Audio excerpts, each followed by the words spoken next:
Rick Johnson has enjoyed tremendous success in racing. Earlier in his career, Rick was a champion motorcycle motocross racer. Since moving to truck racing, Rick was named 1992 Rookie of the Year for the Mickey Thompson Stadium Off-Road Racing Series.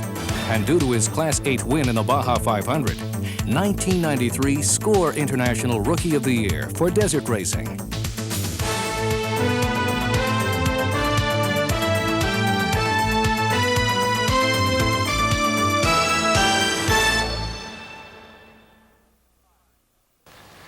Hi, I'm Rick Johnson. This video isn't going to teach you how to be an off-road racing champion. Rather, it's going to help you understand one of the latest technologies in safety, four-wheel anti-lock brakes. I've asked a couple of friends of mine to join me. Dave, Cindy, come on over. Just like you, they've recently purchased a new GM truck and they want to learn more about the new anti-lock brake system on their vehicles. Ready to get started? Go ahead and get into your vehicle so you can experience the benefits of ABS for yourself. We have some other ABS-equipped vehicles for them to drive as well. ABS uses wheel speed sensors, a hydraulic control unit, and a computer control module to greatly reduce the possibility of skidding during hard braking. ABS also lets the driver steer the vehicle to help you avoid an accident. Before we look at how ABS works and what it can do, let's talk about what ABS doesn't do. Anti-lock brakes do not necessarily make stopping distances shorter. You need to maintain the same distance from the vehicle ahead as you do with conventional brakes. Also, you still need to firmly apply the same amount of pressure on the pedal in enough time to stop the vehicle. And you must keep constant pressure on the pedal to accommodate any brake pedal travel that may occur while ABS is working. Now let's take a look at what anti-lock brakes do for you. In a hard braking situation without anti-lock brakes, the wheels may skid, losing traction between the tires and the road. But as you can see, with anti-lock brakes, wheel lockup is kept to a minimum. Four-wheel anti-lock brakes also improve steering control throughout the braking situation. Since the front wheels don't lock up, traction with the road is maintained, helping the driver to steer around any obstacles. On the other hand, without ABS, the vehicle goes into a skid and directional control may be lost until the driver lets up on the brakes and the wheels start to roll again. You may also think anti-lock brakes only work when you slam on the pedal. That's not true. Anti-lock brakes will begin to work as soon as a wheel starts to skid, which can happen even with a slight application of the brakes, especially if the road is slippery or bumpy. Anti-lock brakes will activate on wet, rain-slick pavement, on roads that are snow-covered, or on ice. Braking on gravel roads,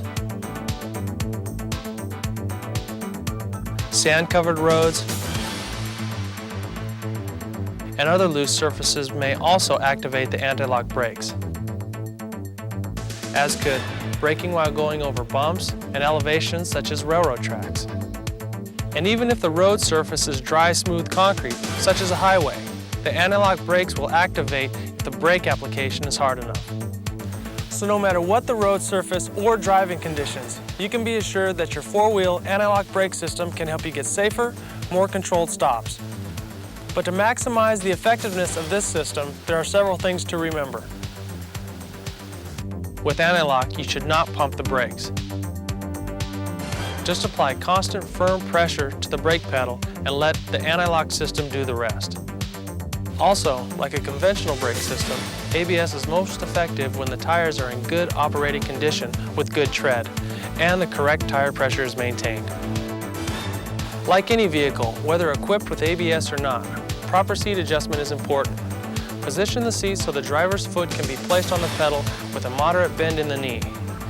Even when the pedal is fully depressed, the legs should still be able to push the pedal further. And for commercial applications, the load should be evenly distributed over the rear axle for maximum effectiveness of the anti-lock brakes. Now let's review some of what you may experience when the ABS is operating normally. When the brake pedal is applied and the anti-lock brakes activate, the brake pedal may feel hard. It may also seem to ratchet or pulsate, or there could even be a combination of these sensations. Maintain firm, constant pressure on the pedal and be ready to push it further if it travels closer to the floor. You may also hear a sound like this. As I said earlier, this four-wheel anti-lock brake system, or four-wall for short, is one of the most advanced braking systems on the market today. You've probably asked yourself, how does it work and what makes it so sophisticated? Let's take a look. The anti-lock brake system consists of several major components: wheel sensors, a hydraulic control unit, and an electronic control unit, which is essentially the brain of the system. The system works like this. When the brake pedal is applied, the electronic control unit monitors information from the wheel speed sensors. When the control unit detects that a wheel or wheels are about to lock, the module signals the hydraulic control unit to reduce brake pressure to those wheels. The system holds the wheels near lock while keeping the wheels rolling to help the driver steer. Sound pretty complicated? It is. However, you can be assured of proper operation due to the various self-checks that the system goes through. Some of them are noticeable, some are not. The first self-check occurs when you turn the ignition key to the on position. The anti-lock and brake warning lights will illuminate momentarily. This is called a bulb check and is normal operation. The next self-check occurs when the vehicle accelerates to approximately 8 miles per hour. During this self-check, the anti-lock system may make a sound like this. And if your foot is on the brake pedal, you may feel some vibration. The anti-lock system goes through other self-checks while you are driving. However, these checks are unnoticeable. In addition to those self-checks, there are also indicators to let you know if there is a problem and your anti-lock brake system needs servicing. If the yellow anti-lock or red brake warning lights do not illuminate during the bulb check, the warning light system requires servicing. If the yellow anti-lock warning light does not go out after the bulb check, or if it comes on during vehicle operation, have your anti-lock brake system checked and serviced. This is an indication that you do not have the benefit of ABS. However, the conventional brake system is fully functional. If the red brake warning light doesn't go out after the bulb check or illuminates during vehicle operation, bring your vehicle to a stop and have the entire brake system serviced immediately. Welcome back. So what did you think? We covered an awful lot in a short period of time. Can you tell me what you've learned about anti-lock brakes? Well, one thing for sure, my new anti-lock brake system greatly reduces wheel lock, which can help me to steer the vehicle. The thing I learned that I didn't know is that anti-lock brakes can activate on many different road surfaces. Oh, and also that tire inflation and quality, as well as proper seating position, are just as important with ABS as they are with a conventional brake system. But you know, the most important thing I learned is that ABS gives me improved steering control during hard braking, which can help me stay out of accidents. That's absolutely right, Cindy. Also keep in mind that sometimes the brake pedal may vibrate or pulsate. As the ABS works, you may hear some sounds and noises that are all normal in anti-lock brake system operation. Well, as you can see, my friends learned a lot, and I hope you have too. GM's commitment to safety provides us with one of the most advanced braking systems on the market today. Four-wheel anti-lock brake system. Safer stops, controlled steering, peace of mind.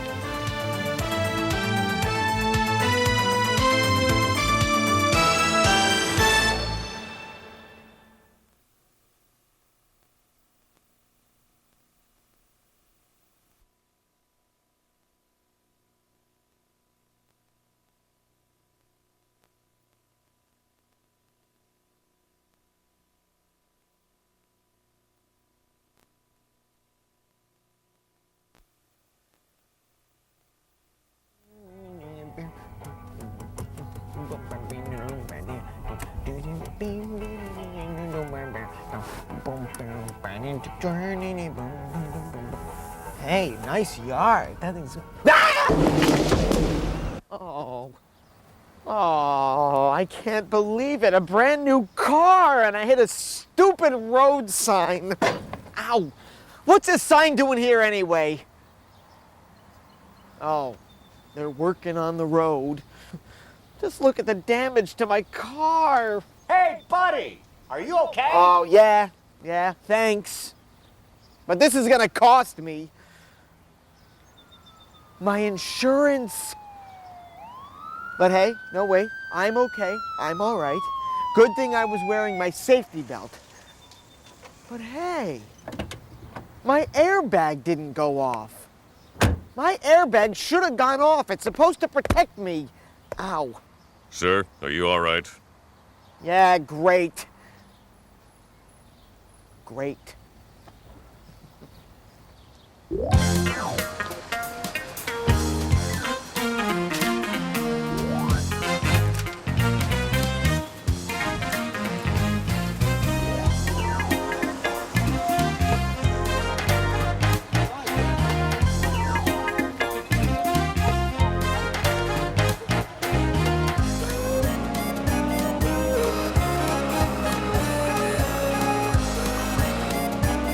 And now, another episode of Mort the Traffic Guy in Mort Bags It. What you need to know about airbags.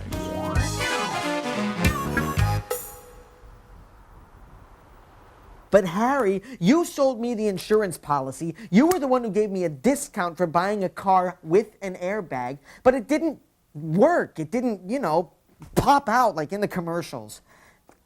I know you don't know why. Yeah, the car companies. Yeah, the car companies. Harry, I'm sick and tired of being a little peon in this world and getting pushed around. I gotta go.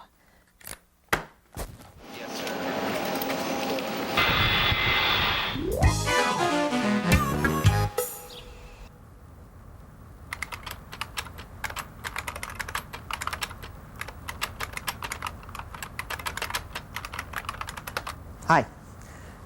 I was wondering if I could get a tour of the car company. Yes. Actually, there's a group that just started, and if you hurry, you can probably catch them. Right over there. Oh. Thanks. You're welcome.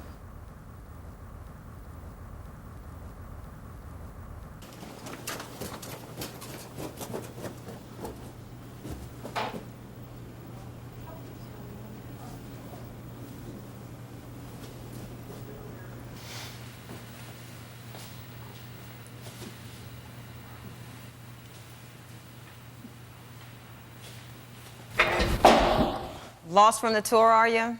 Oh, yes. No. See, I'm with the tour, but I'm not lost. I wanted to know if...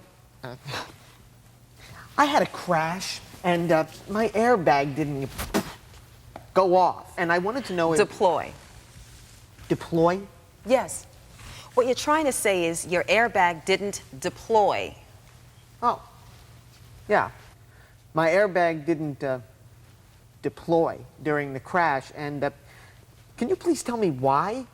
Well, there could be several different reasons. First, you need to understand when an airbag is supposed to deploy, because an airbag is not designed to deploy in every crash. It's not. I thought you crash and, poof, your airbag deploys. No. Look, an airbag is a system of 3 basic parts: the diagnostic unit, the crash sensors, which are here or sometimes here, and the airbag module itself, which is either driver's side or passenger side if the car is so equipped.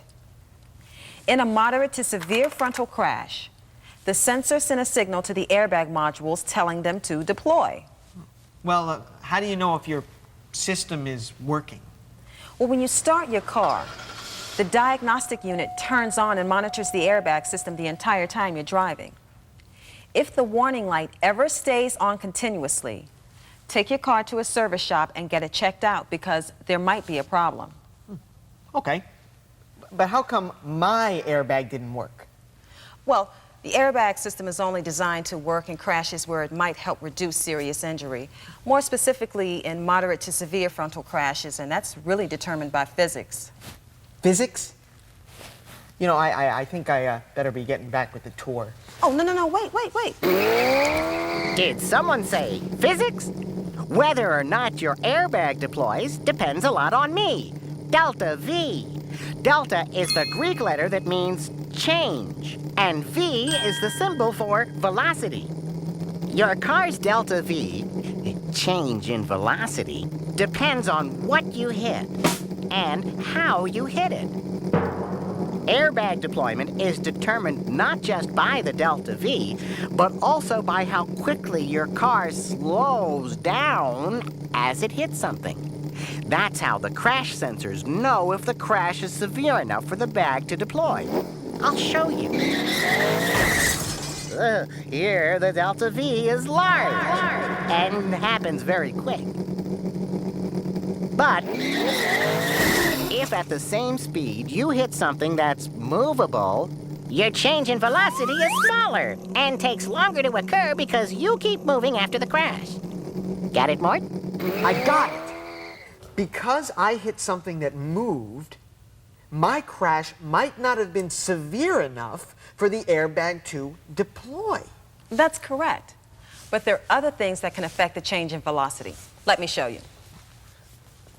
An airbag is designed to deploy in a crash comparable to squarely hitting something unmovable like a brick wall head-on when you're going 8 to 14 miles an hour.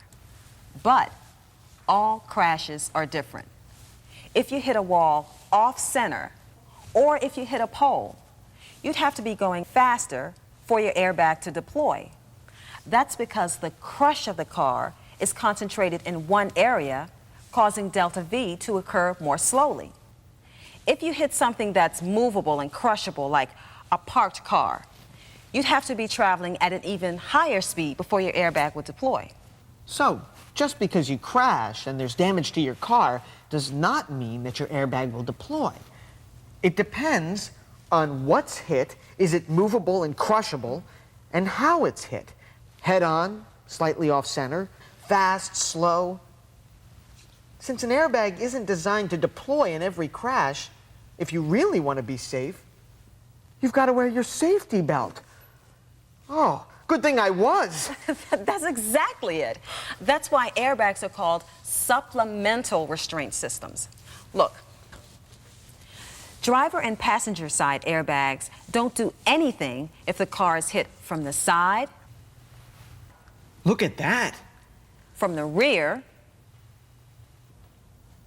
or if the car rolls over. Check it out.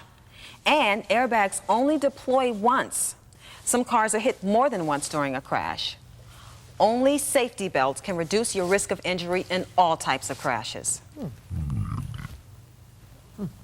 Hey, is there a snack bar around here? Down the hall and to the right. Oh, thanks.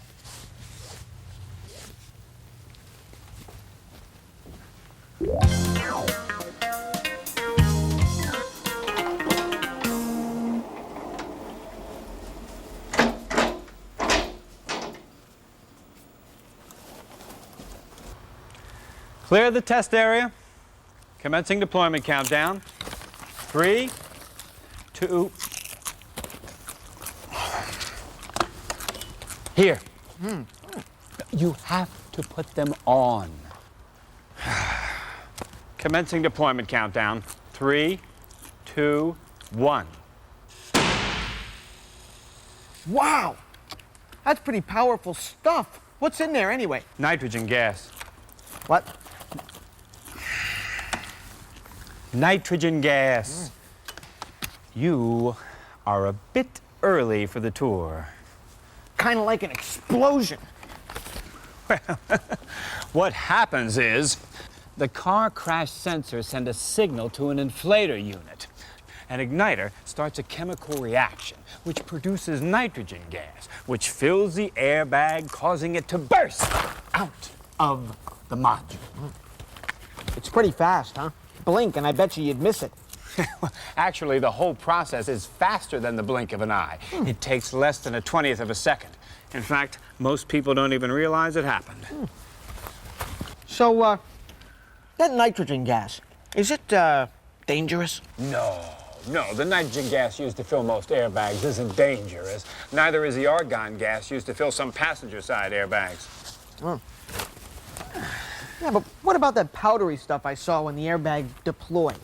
Well, at first, the powder contains sodium hydroxide, which is a substance that could irritate eyes or an open wound. But once it's exposed to air, it quickly turns into sodium bicarbonate. Oh. That's baking soda. Oh. Now, for most people, the only effect, if any, is a slight irritation of the eyes or throat. Now, people who have asthma might have an attack, And if they feel any symptoms, they should treat themselves as they always would and get medical help. Oh, hey, want some? No snacks aren't allowed during testing. Oh. You know, that airbag popped out pretty fast. I bet you could get hurt by the sheer power. Well, it's possible, yes. To be effective, airbags have to inflate in an instant, using considerable force. So contact with a deploying airbag could cause injuries, typically minor skin abrasions or burns. Oh, that's not so bad. Now, the chance of a more serious injury is greater if the driver or passenger is very close to or comes in direct contact with the airbag module when it deploys. Serious injuries or even death can occur. Whoa. Here, sit. Look, don't misunderstand the message. Airbags are a tremendous advance in traffic safety technology, and they are highly effective life-saving devices. But it is really important to be correctly positioned to receive the benefits of a deploying airbag. How so? Here, you watch this while I finish what I'm doing.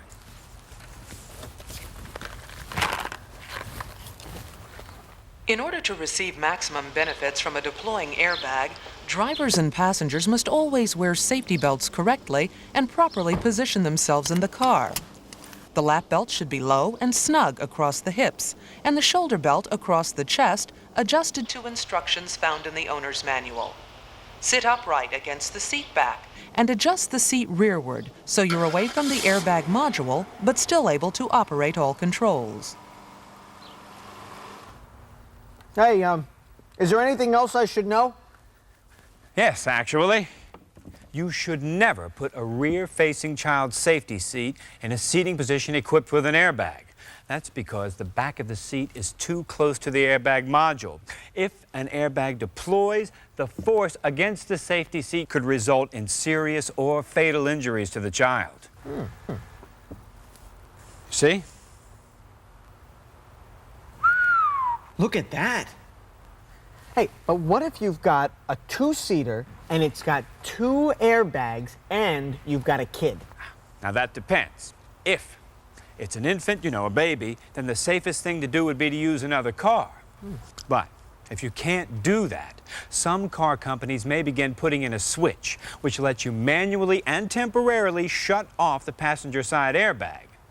Now, if you've got an older child, a forward-facing child safety seat can be used as long as the vehicle seat is adjusted back as far as possible. As we enter this room, you'll see here is where we do some of our airbag testing. Looks like your group caught up with you. Yeah. Thanks. Boy, there sure is a lot to remember. Airbags are designed to deploy only in moderate to severe frontal crashes when the delta V, change in velocity, is large enough and happens fast enough. The most important thing to remember really isn't even about airbags, it's about safety belts. You've always got to wear your safety belt because an airbag isn't designed to deploy in all crashes, and airbags only deploy once. Safety belts also help keep you in the correct position away from the airbag module. Because of the force of a deploying airbag, close or direct contact with an airbag module can cause serious or fatal injury. Well, that's also why you should never put a rear-facing child safety seat in a seating position that has an airbag. The only way to receive the maximum benefit from an airbag in a crash is to wear your safety belt. So, buckle up every time. My airbag didn't deploy because it wasn't supposed to. I think I got it in the bag. Hey, if you want to learn more about airbags, write to the American Coalition for Traffic Safety and ask for their free brochure. What you need to know about airbags. Davis, take 6, action. Oh, I can't believe it. The boom came in and everything. Here, sit. Look, don't misunderstand the message.